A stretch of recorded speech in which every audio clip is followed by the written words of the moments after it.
Oke.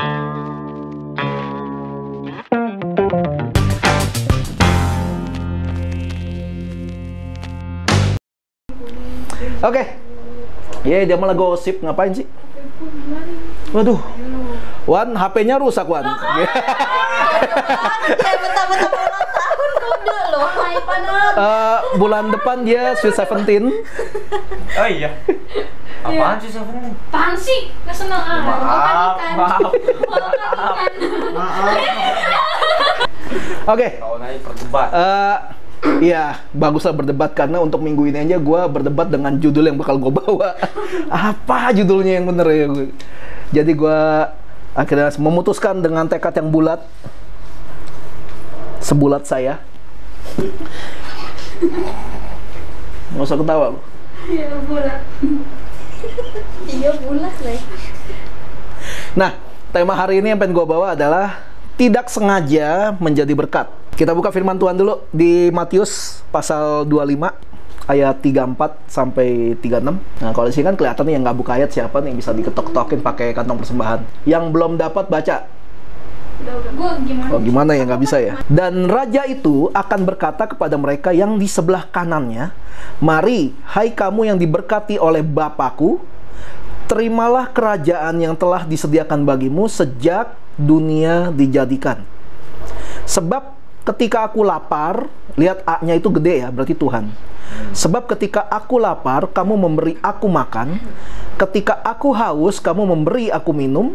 Ketika aku seorang asing, kamu memberi aku tumpangan. Ketika aku telanjang, kamu memberi aku pakaian. Ketika aku sakit, kamu melawat aku.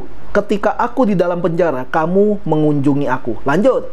"Maka orang-orang benar itu akan menjawab dia, katanya, Tuhan, bila manakah kami melihat engkau lapar dan kami memberi engkau makan, atau haus dan kami memberi engkau minum?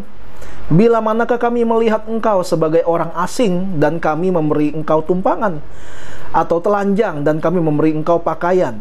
Bila manakah kami melihat engkau sakit atau dalam penjara dan kami mengunjungi engkau?" Lanjut lagi ayat 40. "Dan raja itu akan menjawab mereka, Aku berkata kepadamu, sesungguhnya segala sesuatu yang kamu lakukan untuk salah seorang dari saudaraku yang paling hina ini, kamu telah melakukannya untuk aku." Perumpamaan yang Yesus kasih ke murid-muridnya ketika di penghakiman terakhir. Penghakiman yang benar-benar udah akhir zaman dan orang akan disidang, akan dihakimi menurut perbuatannya selama dia di dunia. Terus akan dikumpulkan. Yesus pakai perbandingan, perbandingan domba dikumpulin sama domba di kanan, kambing sebelah kiri, sebagai gambaran kalau domba itu orang benar, kambing itu yang nggak benar, yang hidupnya nggak sesuai dengan firman Tuhan gitu. Raja itu waktu di persidangan bilang gini, "Lu semua udah berbuat baik selama di dunia, karena ketika gua lagi lapar lu kasih makan, gua telanjang lu kasih baju, gua di penjara," ngomong gitu. Uniknya adalah si ini orang-orang yang benar ini menjawab gini, mereka mah seneng ya dipilih jadi orang benar. Tapi orang benar ini jawab gini, mungkin ya kalau pakai gaya bahasa gue bilang, "Makasih Tuhan, dipuji, tapi kapan gue pernah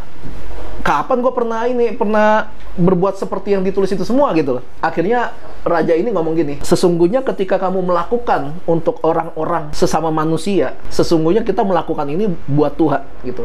Kayak Tuhan yang ngerasa kalau Tuhan itu yang dibayain sama kita gitu. Gambarannya seperti itu. Orang-orang benar ini kayak gini kan, kayak ya seneng sih gue masuk, tapi gara-gara apa ya kita masuk ya? Perasaan gue masih bikin dosa kayaknya, maksudnya kayak gue masih adalah sekali-sekali ngebohong gitu, karena kepepet, adalah sekali gue nggak sengaja bikin orang tersinggung gitu. Tapi kok masuk surga ya? Terus jawaban Tuhan kenapa kita masuk surga kok kayak gue nggak ngerasa ngelakuin itu. Tapi Tuhan malah mengakui kalau kita sudah melakukan kebaikan yang membuat kita bisa diterima sama Tuhan. Enak kan, maksudnya kalau kita nggak sengaja malah ngebantu orang, padahal niatan kita nggak gitu. Lebih enak gitu kan daripada kita nggak sengaja nih jorokin orang masuk jurang. Nggak enak kan? Enakan yang nggak sengaja nih kita nggak sengaja nolong orang gitu. Gue mau kasih pertanyaan gini, sebutin nih satu aja kebiasaan kalian yang kalian sadar itu kebiasaan kalian yang selalu kalian lakuin. Sebut satu kebiasaan. Namanya kebiasaan bukan sekali-sekali ya. Pasti lu selalu melakukan ini. Itu namanya kebiasaan. Apa? Bangun pagi langsung main HP. Oke. Itu lebih ke arah ikatan ya kayaknya, bukan tidur HP. Balas chat WK. Enggak mau wih. Wih. Itu kebiasaan. Budaya. Oh iya. Ada? Gua kasih contoh nih ya, gua kasih contoh. Singkat. Gua kasih contoh nih ya, kebiasaan yang nggak tahu kalian sadar apa nggak sadar kalian lakukan. Pokoknya ini sebuah kebiasaan yang dilakukan. Contoh, Hansel Nah, sering gigit kuku. Dikit apa bibir? Iya. Itu 2 kan berarti kan? Gua kasih tahu 1 lu malah jebolin lagi, kasih tahu lagi 1. Aduh. karyawan. Jenny paling nggak tahan kalau lihat muka dia baik di HP apa di kaca. Pasti goyang padahal nggak ada musik. Oh. Anak dancer. Ini nggak pernah ngedance modal. TikTokers. Gini doang. Entah apa gitu ya. Iya. Nah, Livi, ada barang baru beli, masuk story. Ada makanan enak, masuk story. Sering mangap pas di motor, masuk angin gitu. Bahaya gitu. Itu kebiasaan kan? Kebiasaan ini nggak ada hubungan dengan apa, ini kejelekan atau ini. Nggak ya, nggak ada hubungan ya. Ini kebiasaan. Iya. Ngopi, nggak peduli sama informasi yang dia udah tahu, tapi kalau ada sebuah informasi yang baru atau ilmu yang baru, dia bakal serius dengerin. Walaupun sering gua kerjain, pas udah serius gua nggak tahan lihat dia serius, gitu gua belokin. Gitu. Dah, itu. Bisa sebutin nggak kebiasaan kalian? Kalian tahu nggak kebiasaan kalian? Ada nggak? Kita nggak disebutin. Oh iya. Kita udah nunggu dulu. Wadah. Oh iya, maaf. Yora apa kebiasaan Yora? Kebiasaan Yora tidur. Bentar, suami istri berantem ini, suami istri berantem. Tenang. Malah pecah mengenal dombanya gitu. Sekarang apa ya? Abisnya beneran deh, kalau nggak ada gambar tuh kayak Ngomong sama tembok. bukan ngomong sama temboknya, jadi nggak berasa hawa keberadaannya. Apalagi mikrofonnya kan dimatiin kan ya. Jen. Langsung muncul. Bukannya nyindir, emang begitu feelingnya. Bayangin kalau di sini nggak ada orang, kayak pertama kali, tau nggak sih? Gue kayak lagi marahin dia jadinya, karena depan gue dia awal-awal tuh kayaknya gue lagi negor dia, tau gak? Di komen, kok aku mesti ditunjuk? Kayak gitu. Makanya pertanyaan lagi nih, sama agak mirip-mirip sama pertanyaan itu. Kalian belakangan ini sedang membangun satu kebiasaan baru nggak? Belakangan ini ada kebiasaan baru yang lagi kalian bangun nggak? Contoh kalian tiba-tiba mulai kepengen bangun jam 5 gitu, atau sehari pasti baca Alkitab gitu, walaupun mungkin nggak janji. Susah ya kalau. Ya itu tekanan mereka tuh udah berat banget. Iya. Itu bukan kebiasaan baru sih, itu nasib yang baru. Itu nasib baru sih. Itu numpuk banget gitu. Pengen anaknya dimarahin, lucu nggak jadi gitu. Dasar lucu gitu. Tiba-tiba dia boker. Pas digendong nggak, lucu bruk gitu. Belum ya? Kita doain semoga terjadi ya. Atau kebiasaan baru apa gitu? Pelajarin ilmu baru misalnya, atau bisnis gitu, hobi atau apa? Ada nggak? Ada yang lagi melakukan kebiasaan yang baru nggak? Bangun pagi. Pengen Pagi. Lu bukan bangun pagi, lu tidur pagi. Kebiasaan itu ada yang sudah kita lakukan nih sampai sekarang, kebiasaan mau sadar kek, mau enggak kek. Gue juga sampai sekarang kebiasaan gue yang gue sadari, tapi gue ngelakukannya kadang-kadang tanpa sadar. Ya itu, gigit kuku gitu. Gue tahu itu kebiasaan gue. Tapi kadang-kadang gue melakukan itu kayak nggak sadar juga, karena kebiasaan gitu, kebiasaan yang kita bangun itu menentukan karakter kita. Dari mana lu tahu tentang seseorang kalau bukan dari kebiasaannya? Misalnya ada jemaat baru datang nih biasanya kita ibadah nggak covid nih, lagi nggak covid nih, ya ibadah biasa nih. Terus ada jemaat baru datang, si Hendra yang kemarin datang tuh. Dia nanya misalnya tentang seseorang ke Vivi misalnya, Vi, yang kemarin tuh yang siapa sih namanya, yang cowok itu ya? Cowok mana cowok? Ada gua, ada Hansel, ada iya kan, ada. Yang cowok itu yang mana? Yang rada gila itu loh, jogetnya suka gini-gini gitu. Kamu tahu siapa? Ya, tahu kan? Langsung tahu kan? Karena suka begitu kan? Iya kan? Nah, ketahuan kan?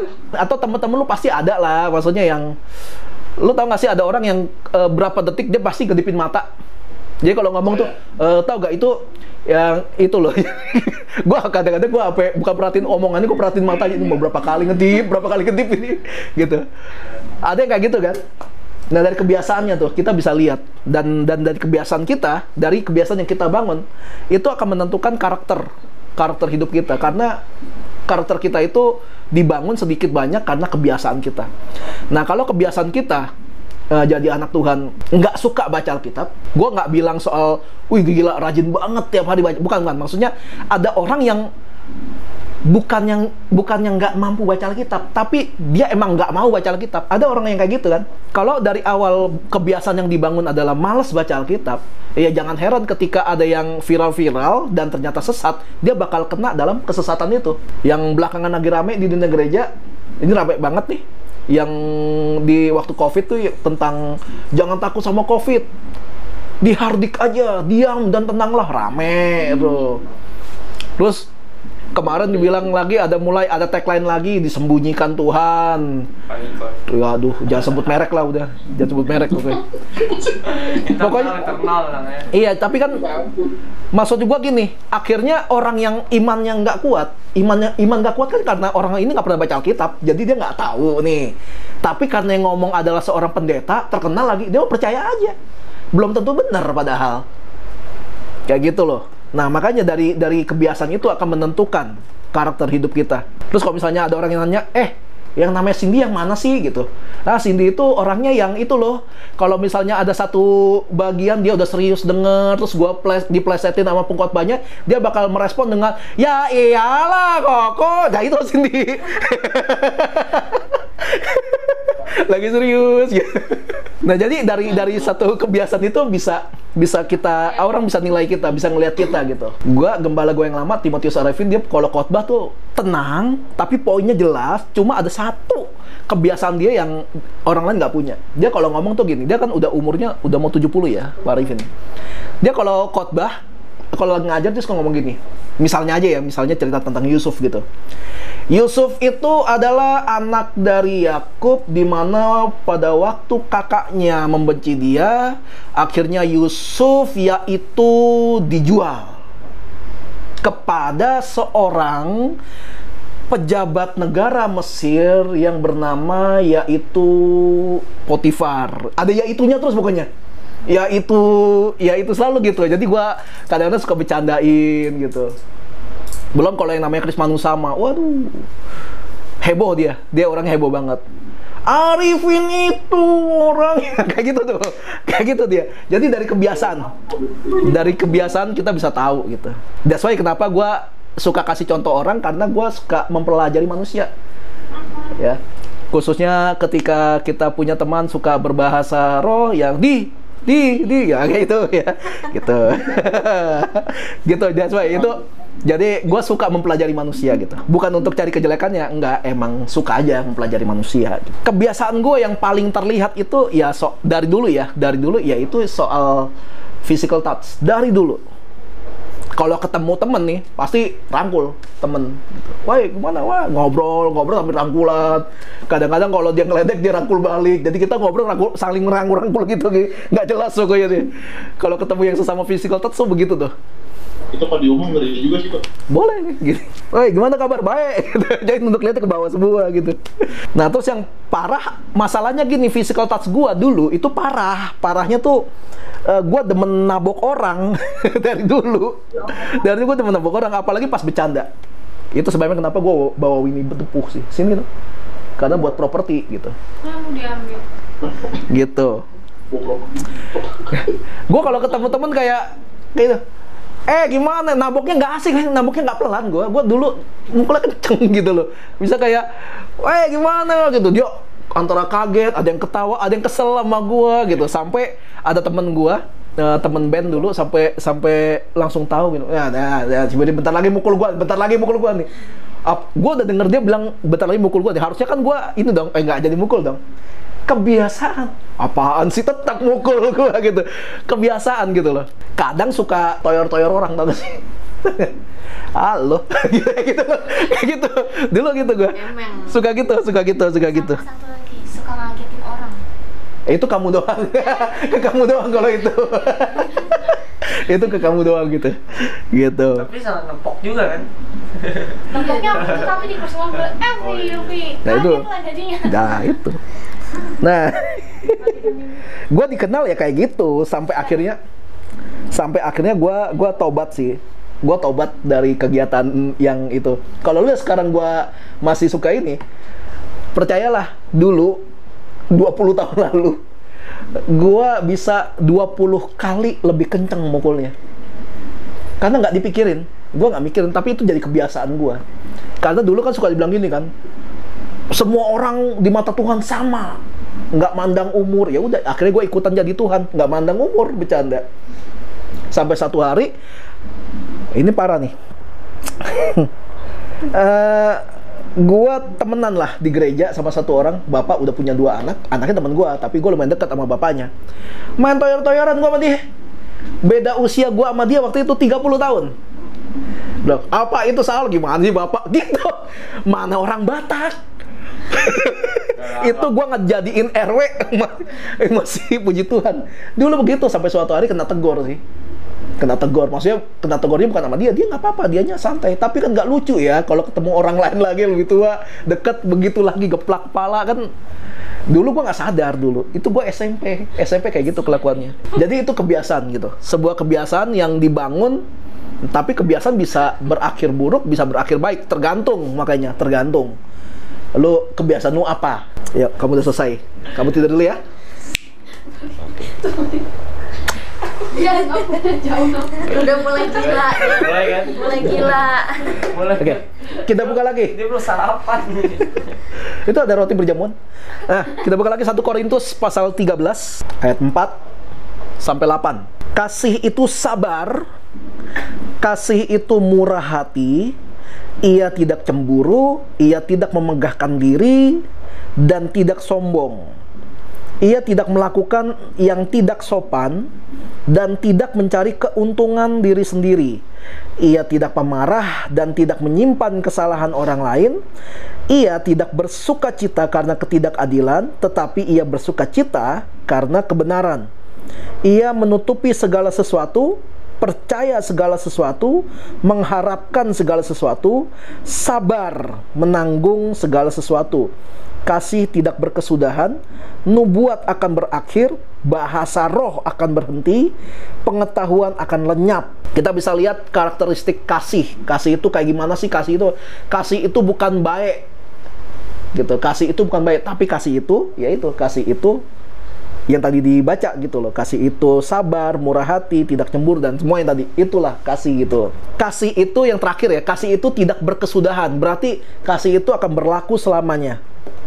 Nubuat akan berakhir. Nggak akan ada lagi orang yang bisa bernubuat nanti. Bahasa roh juga bakal berhenti. Jadi yang bangga-banggain bahasa roh, ya bertobatlah. Bahasa roh akan berhenti. Nggak ada juga sih yang di gereja ini nggak akan kepake lagi. Nanti akhir zaman. Ya, Alkitab terus begini gitu kan. Pengetahuan akan lenyap gitu.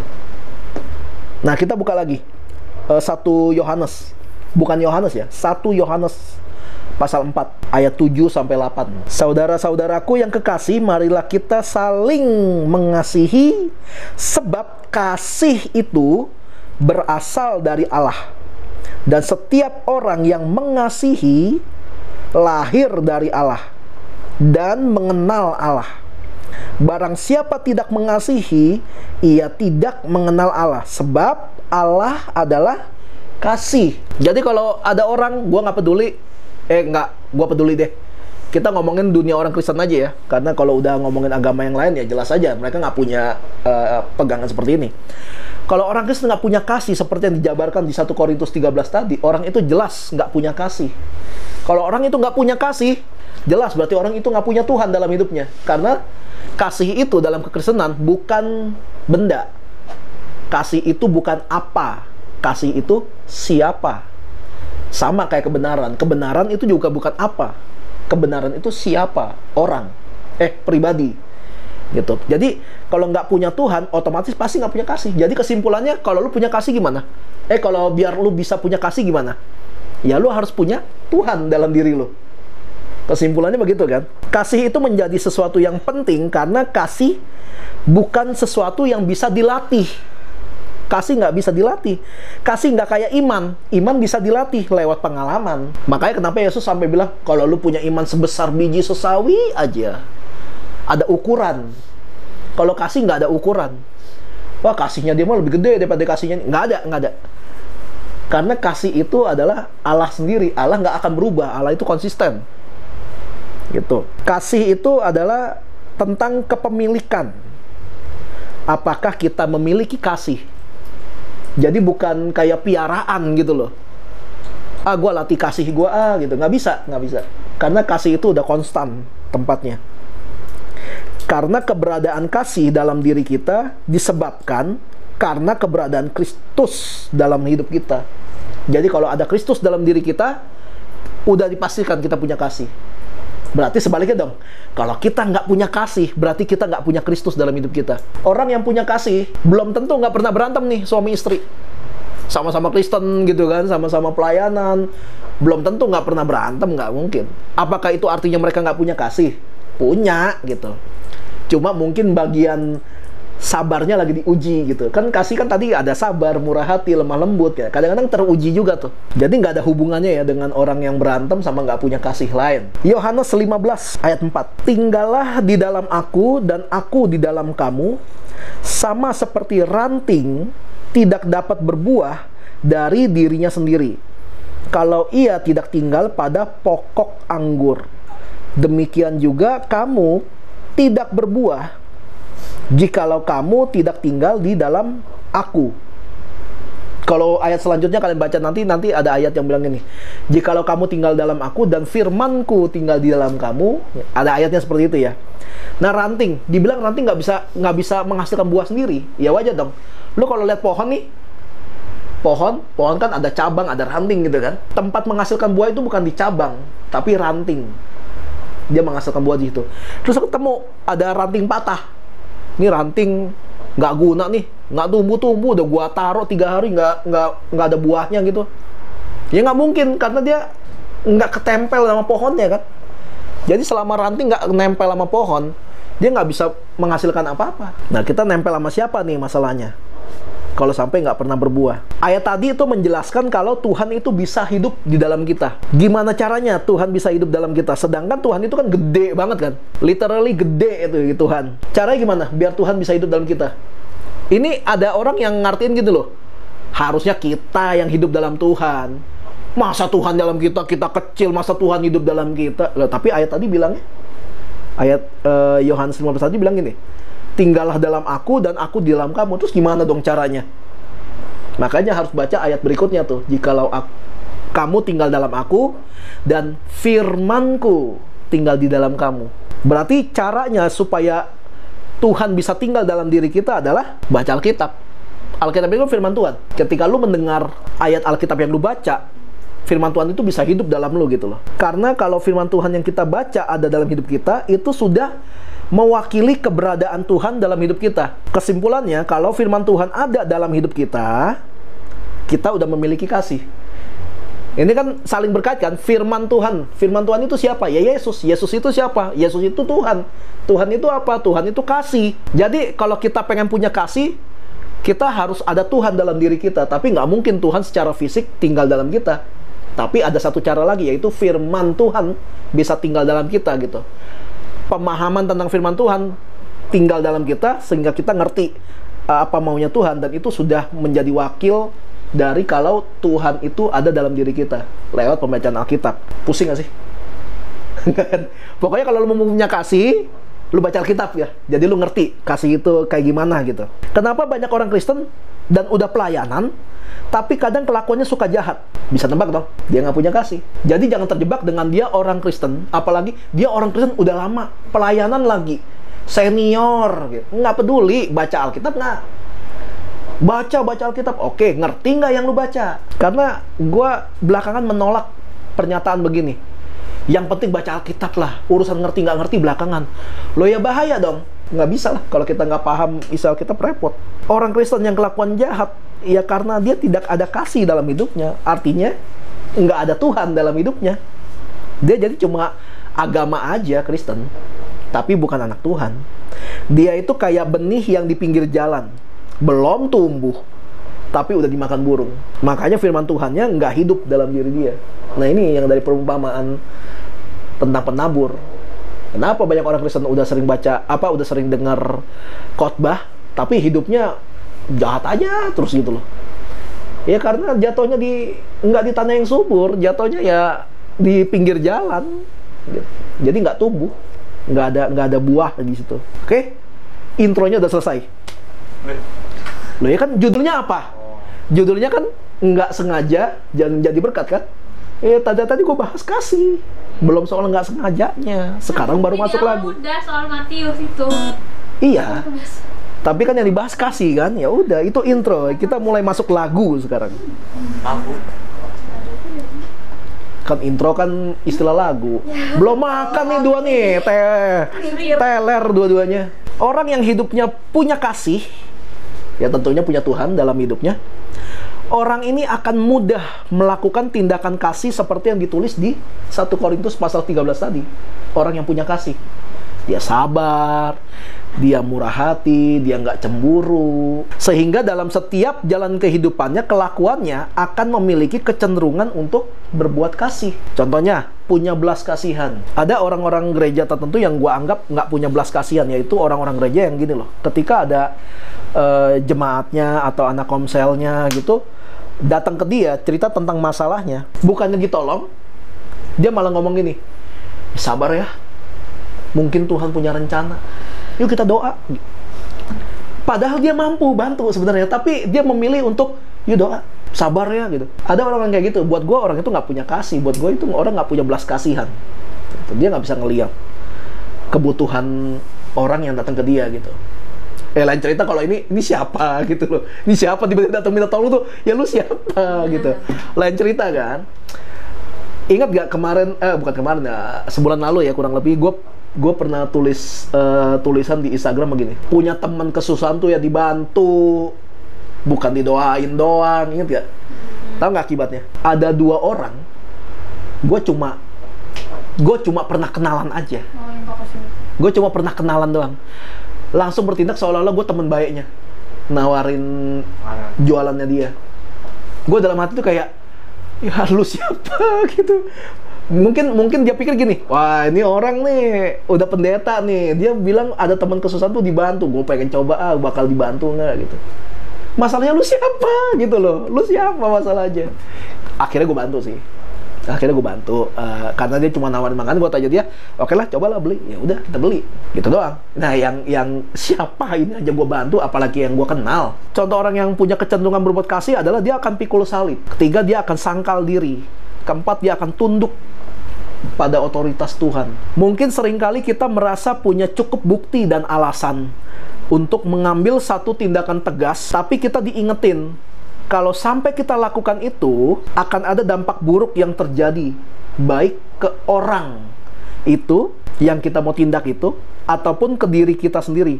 Sampai kita memilih untuk mengasihi orang ini dan memilih untuk sangkal diri karena kita dimampukan untuk melihat kalau kita bisa mengalah sekarang, akan ada sebuah kebaikan yang lebih besar terjadi di masa depan. Lu punya alasan sebenarnya buat nindak orang ini, tapi lu tahu nih kalau lu lakuin, lu akan terjadi sesuatu yang nggak baik.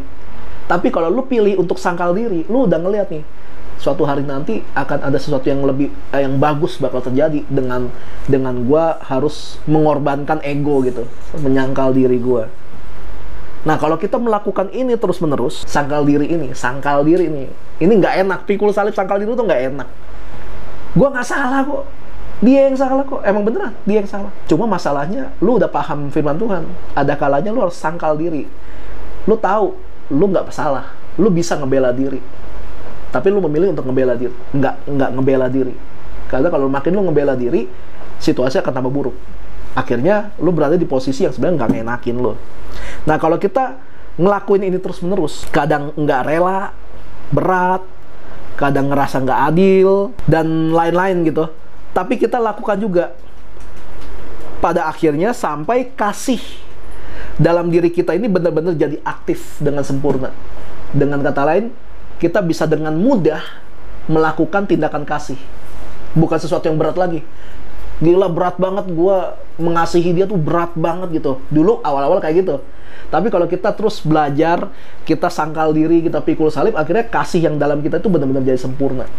Kita jadi gampang gitu loh. Bisa bilang apa, kita ngampuni orang ini, bisa berbuat kasih, bisa akhirnya pikul salib dan sangkal diri tuh jadi kayak sebuah oh ya udah gampang gitu. Karena udah terbiasa gitu. Gua ini masa lalunya adalah orangnya tuh susah terima masukan. Ada kritik dikit pasti gue tepis nih. Lo pernah lihat gak ada orang yang dikasih masukan, Sel, lo tuh gini, tadi lo salah, lo tadi gini. Oh iya sih, soalnya gini. Wah, pembelaan biasa kayak gitu tuh. Terus atau enggak dikasih tahu, lo tadi salah ngomong, lo harusnya gini. Oh iya sih, tapi kan ada gitunya tuh. Susah terima masukan. Ada yang kayak gitu kan. Nah gue dulu kayak gitu, cari pembelaan diri. Butuh bertahun-tahun buat gue untuk mengakui kekurangan gue ini. Butuh bertahun-tahun. Gue nggak mengakui kalau gue ini orangnya nggak bisa dikritik. Gue nggak mengakui gitu. Gue mengakuinya, ya gue bisa terima kritik. Kenyataannya enggak padahal. Sampai akhirnya sekarang gue menghidupi apa itu kasih. Apa itu sabar, murah hati, tidak sombong. Ya sombong kadang-kadang masih lah ya. Kadang-kadang seru ya, jadi orang sombong itu seru kadang-kadang gitu deh. Tapi nggak boleh berlebihan. Dan sebagainya. Dan gue sekarang jadi orang yang mudah untuk mengasihi, untuk support orang, jadi pendengar yang baik. Itu udah gue latih. Gue lakukan itu bertahun-tahun, bahkan sejak belum kenalan sama Livi. Gue udah lakukan itu. Tapi mungkin waktu kenal Livi belum kayak sekarang gitu. Kasih gue belum kayak sekarang gitu. Akhirnya gue yang dulunya suka main geplak gitu, main pukul kalau bercanda, nggak bisa terima kritik, sekarang udah berubah. Gue berani bilang sih udah berubah total sih. Tapi itu pun gue masih ngerasa gue masih perlu banyak perbaikan gitu. Nah itu evaluasi diri sampai sekarang. Dan akhirnya gue melakukan ini semua udah jadi gaya hidup. Jadi gue melakukan ini udah bukan karena gini loh. Enggak. Gue orang Kristen, gue harus punya kasih. Gue sebagai orang Kristen gue harus begini nih. Orang Kristen itu enggak, gue udah nggak kayak gitu. Sekarang gue ngelakuin itu udah jadi kebiasaan. Sampai terjadilah di percakapan di Instagram kemarin yang gue share. Gue sebenarnya cuma maksud buat nge-share tentang pembangunan jembatan tol yang baru diresmikan di Pekanbaru, di daerah rumah dia. Gue cuma ngomong itu sebenarnya. Terus tiba-tiba inget nih, udah lama gak ketemu. Tanya, gimana kabar lu sama keluarga, sama istri lu gitu? Baik kok. Ya problemnya ada lah gitu. Biasa normal. Terus ngobrol. Akhirnya dia baru terbuka. Tapi gini, gue nggak ada maksud buat ini ya, nggak ada maksud buat ngorek-ngorek informasi sebenarnya. Tapi dia terbuka karena gue ada kasih masukan-masukan berupa firman Tuhan segala macam. Dia bilang berat kok soalnya gini-gini ini, gue begini-gini. Akhirnya gue kasih masukan. Ini yang gue ingat. Gue coba bilang gini, lu kan kepala keluarga, lu suami, porsi sabarnya harus lebih gede daripada cewek. Karena firman Tuhan bilang, hai suami-suami, kasihlah istrimu seperti Kristus mengasihi jemaat. Kenapa harus pakai Kristus? Karena gini, Kristus tuh udah nggak punya alasan buat mengasihi manusia. Gila, gue jadi Kristus ya. Gue turun dari salib, gue tabok-tabokin itu orang yang kurang ajar. Tapi Kristus tuh, walaupun dia udah nggak punya alasan untuk mengasihi manusia, dia tetap memilih untuk mengasihi manusia. Itu gokil Yesus. Makanya kenapa suami tuntutannya lebih tinggi. Pertama, ya karena dia kepala. Kedua, stok sabarnya istri kenapa lebih dikit daripada suami? Karena istri atau perempuan setiap bulan didatengin bulan. Dia harus bersabar selama 1 minggu gitu. Dia baru selesai dari datang bulan, kesabaran diuji lagi sama suami. Tambah meledak gitu, nggak bisa. Makanya gitu. Jadi makanya kenapa porsi sabar suami harus lebih gede. Ya gitu, karena mau nggak mau suami itu kepala, teladan. Lo harus kasih teladan, suka nggak suka gitu. Sampai satu titik Dia ngomong gini, ini yang mulai tiba-tiba nyadarin gue. Dia ngomong gini, 1 tahun gue nikah, baru lu kok yang nasehatin gue soal rumah tangga, dan semuanya benar kok. Dia ngomong semuanya benar, gue bilang. Gue langsung kaget, gue nggak ada maksud buat nasehatin dia, gue nggak ada maksud buat menghibur dia, gue cuma bagiin apa yang gue tahu. Dia ngomong kayak gitu, gue bilang, wah gila Pujen. Dan gue tiba-tiba langsung flashback semua, gitu. Video-video yang gue upload di YouTube, video khotbah, video renungan malam yang di Instagram gue, di IGTV, ada beberapa orang yang pernah ngomong gini, dia nggak pernah komen di video gue, nggak pernah komen, tapi ketika ngobrol japrian gitu atau DM-an, mereka ternyata ada yang bilang gini, makasih ya kok ini memberkati banget, akhirnya gue dibukain. Ada yang ngomong kayak gitu, gue biasa aja, oh iya sama-sama, ya gue cuma sharing, kalau ada yang diberkati ya puji Tuhan, selesai gitu. Terus ada yang pernah ngomong sama gue begini, ngomong-ngomong kok renungan malam lu bagus kok, gue suka pakai buat bahan saat teduh gue tiap hari. Lo gue bikin itu nggak ada maksud buat jadi bahan-bahan apapun, gue cuma bagiin apa yang gue tahu. Dan gara-gara pembicaraan kemarin gue mulai berpikir gini, berarti gue udah jadi berkat buat beberapa orang gitu maksudnya, dan tanpa gue sadari. That's why kenapa gue bilang, lah ini gue nggak sengaja jadi berkat gitu loh. Dan gue happy banget gitu loh. Ternyata gue dipakai Tuhan dengan cara kayak gini. Daripada gue mikirin gimana ya caranya jadi berkat, nggak usah, mulai dulu. Ketika lu menghidupi apa yang firman Tuhan katakan, lu nggak akan tahu dah Tuhan bakal bawa lu kemana, Tuhan bakal ketemuin lu sama siapa. Tapi yang gue tahu, kalau Tuhan yang udah lakuin, semuanya pasti untuk kebaikan. Makanya kenapa gue getol banget nih, gue pengen bikin kualitas video khotbahnya lebih oke gitu loh. Tapi ya, lihat aja ntar, kalau emang Tuhan berkenan, bisa pasti. Doain ya Nop ya, nubuatannya tinggi kan. Nubuatannya kencang sekali loh Nopi loh. Silakan list doain. Oh boleh. Yang di TV boleh ya tuh. Yang mau didoain Nopi doain gitu. Semoga Iora dapat dedek cepet, teriak nih. Sini teriak di sini. Nah lo.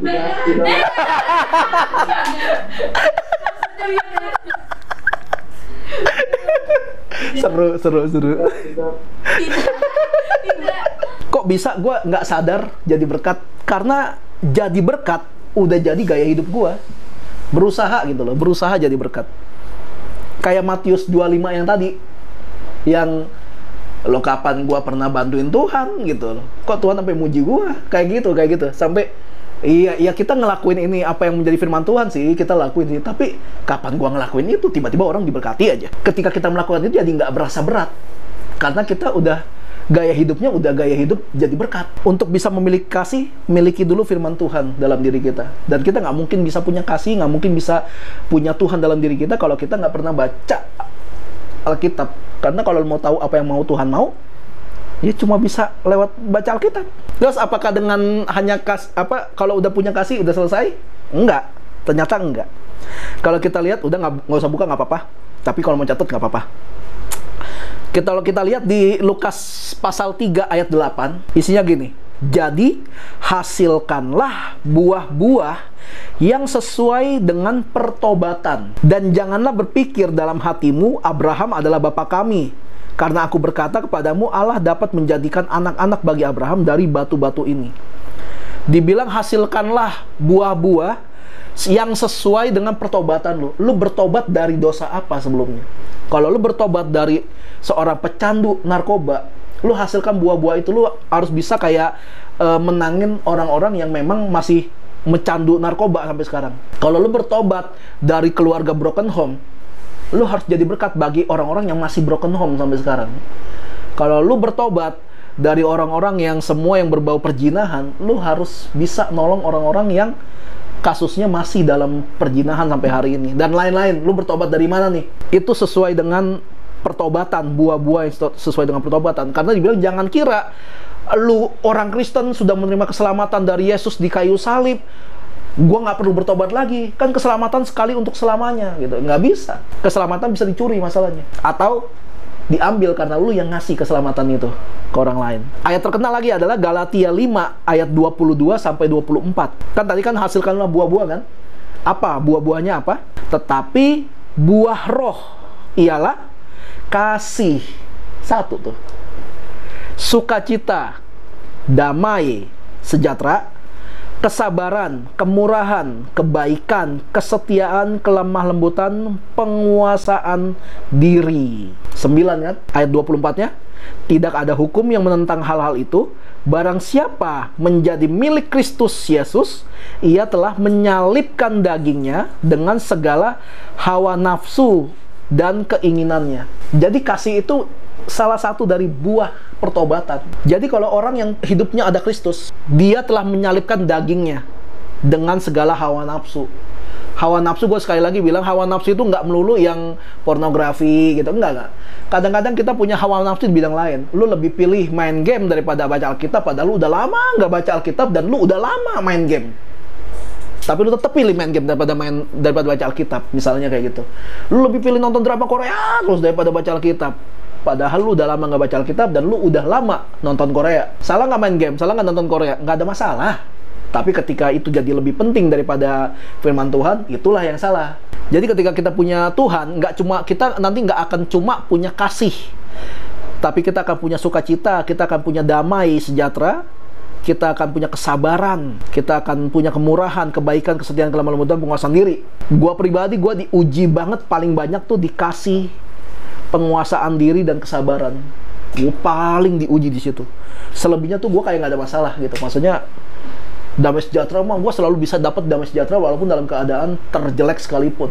Damai sejahtera kita diusik banget ya waktu di COVID yang waktu pengen bayar perpanjang apartemen ini. Wah gila, damai sejahtera diusik banget. Stres berat. Kalau sampai hari ini kita masih bisa kayak gini nih, udah kasih karunia tuh. Tapi damai sejahteranya nggak pernah hilang, cuma stres gitu. Orang yang punya Kristus, orang yang punya Tuhan, dia akan punya buah roh ini. Dia akan menghasilkan buah ini. Kelihatan dari mana? Ya diuji. Mau hidup seperti yang Tuhan mau, miliki kasih lewat pembacaan firman Tuhan, supaya firman Tuhan itu hidup dalam kita. Di sini ada yang ini nggak sih pernah kepikir, gue pengen deh dengar suara Tuhan. Kayak pendeta-pendeta lain tuh, Tuhan berbicara pada saya gitu. Pengen nggak sih? Pengen kok. Gue lagi nungguin aja nih. Pengen ya? Kalau bisa, beneran gue bakal ajarin caranya. Ada caranya, beneran, dan ini beneran. Muka lu udah nggak percaya soalnya. Iya soalnya. Kenapa? Nggak, ini beneran, ini beneran. Itu kayak Indonesia, gitu kan? Iya, iya. Kalau mau dengar suara Tuhan, gini, baca Alkitab dengan suara kenceng. Iya sih. Alkitab itu firman Tuhan kan? Iya benar. Suara Tuhan. Iya. Jadi kalau lu mau dengar Tuhan ngomong, lu baca Alkitab dengan bersuara. Berbahagialah orang yang menjadi pembawa damai, karena dia adalah pemilik surga. Itu Yesus yang ngomong. Jadi ngapain lu kejar-kejar sebuah hal yang katanya suara Tuhan, padahal nggak begitu. Tapi lu pengen banget bisa dengar suara Tuhan. Yakin lu mampu ketika lu bisa dengar suara Tuhan dengan benar? Yang jelas yang bisa lu cari dengan gampang aja di Alkitab, lu nggak pernah mau nyari, lu mau nyari yang lain. Jadi kalau lu mau dengar suara Tuhan, baca Alkitab dengan bersuara. Itu cara termudah dan udah pasti bener. Salah ketemu Tuhan. Kaget. Gue juga kaget. Gue juga kaget. Namanya Jen. Jen. Kalau ketemu Tuhan. Ketemu Tuhan. Mati. Jangan dulu, jangan lah. Enggak. Oh, maksudnya orang yang ngomong, Caranya mungkin. orang yang ngomong bilang ketemu Tuhan. Iya kali. Ketemu di jalan. Bener gak? Orang yang ngomong kalau dia ketemu Tuhan gitu ya? 3? Iya. Gini ya, sampai hari ini kalau ada yang kasih kesaksian di depan gua nih, dia bilang dia ketemu Tuhan, dibawa Tuhan ke surga, dibawa Tuhan ke neraka. Sorry, gua bukannya nggak percaya, tapi gua juga nggak percaya. Cuma gini, kalau emang sampai bener dia dibawa Tuhan, ketemu Tuhan, ya good for him gitu, bagus buat lu. Terus nggak ada urusan lagi. Karena kalau gue pribadi, kalau gue sampai dibawa Tuhan ke surga, gue bakal minta Tuhan jangan balikin gue lagi ke dunia. Capek mikirin tagihan, mikirin maintenance, mikirin ini itu, capek. Mendingan surga selesai. Kan surga tempat terindah udah. Ngapain coba ini hobi banget naik turun? Jalan-jalan bentar. Iya. Ya gue nggak tahu, makanya gue nggak itu, gue mau bilang bohong juga gue nggak bisa. Tapi yang gua tahu, silahkan periksa sendiri. Lu cari semua referensi orang-orang yang katanya dibawa Tuhan ke surga atau neraka. Lu boleh cari beberapa orang. Misalnya yang pernah ngomong ke surga nih, ada berapa orang nih, lu cari, lu dengerin kesaksiannya. Orang yang dibawa ke neraka nih, dia bilang pernah dibawa ke neraka, ada beberapa orang, lu dengerin kesaksiannya. Lu dengerin, ada nggak yang sama? Nggak ada, beda semua. Surga kayak gimana jadinya yang bener? Ya nggak tahu, gue juga bingung. Tapi kalau gue boleh pilih, gue lebih pilih gue nggak tahu surga kayak apa. Karena ketika sampai sono, pas datang gue langsung biarlah gue kaget sekaget-kagetnya. Karena udah berjuang mati-matian nih memelihara hidup di dunia supaya bisa masuk surga, masalahnya. Ya masuk surga bonus sih. Maksudnya kan, tapi kan kalau sampai mati masuk neraka nggak enak gitu kan. Tapi gue berusaha supaya hidup gue tuh nggak bercacat celah, sehingga pas mati pun gue diterima di surga. Waktu gue masuk sana, biarlah gue kaget gitu. Wih, surga kayak gini. Daripada pas datang, wih bener lu kata si pendeta itu, lu di situ ada hono, sono ada hono. Udah ketahuan, ada teasernya gitu loh. Nggak enak banget. Makanya hati-hati dengan kesaksian-kesaksian gitu. Sekali lagi, gue bukannya nggak percaya, tapi gue juga bukannya percaya, gitu aja. Tiap-tiap orang akan Tuhan kasih pengalamannya kok. Daripada mikirin lu dengar suara Tuhan, atau mikirin lu bakal ketemu Tuhan, mendingan mikirin sejak lu menyandang nama Kristen sampai hari ini, lu sudah melakukan pelayanan apa aja gitu. Gua nggak bilang pelayanan yang gereja doang, nggak. Maksudnya sebagai orang, lu udah menghasilkan buah itu belum? Gitu. Makanya yang sering gua bilang, orang kenal lu sebagai anak Tuhan yang luar biasa, atau lu dikenal sebagai orang ya sama aja lah, mau Kristen mau enggak. Yang mana gitu? Karena soal masuk surga itu kan bonus. Kalau emang hidup kita bisa kita jaga dengan benar gitu, bisa kita latih untuk melakukan apa yang Tuhan mau gitu. Pertanyaan selanjutnya, enggak, ini bukan tutti frutti ya, ini ibadah. Sampai mana tuh? Kalau itu, kalau misalnya ketemu Apa? ketemu doang, tuh ngeliat doang, itu beneran ada gak? Oh, nanya ada apa enggak? Kalau nanya ada apa? Kalau nanya ada apa enggak? Ada. Lo Nabi Musa di gunung 40 hari kan ketemu Tuhan. Abraham ketemu Tuhan. Ya kan? Iya. Selesai. Kalau ngomong ada apa enggak? Ada.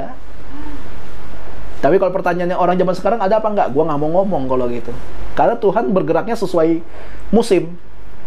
Apakah zaman sekarang Tuhan melakukan dengan cara itu? Gua nggak tahu. Tapi Tuhan nggak melakukannya pun banyak orang yang dengan gampangnya mengklaim kalau dia ketemu Tuhan. Padahal kita bilang orang yang ketemu Tuhan nggak bakal bisa bertahan hidup. Ya Tuhan terlalu mulia, Tuhan nggak bisa berseberangan dengan dosa. Kan manusia selama hidup di dunia dia dosa terus, hilang semua. Nggak hilang semua. Bukan Jan, si Yosia. Salah satu ciri orang yang memiliki kasih adalah rela hati.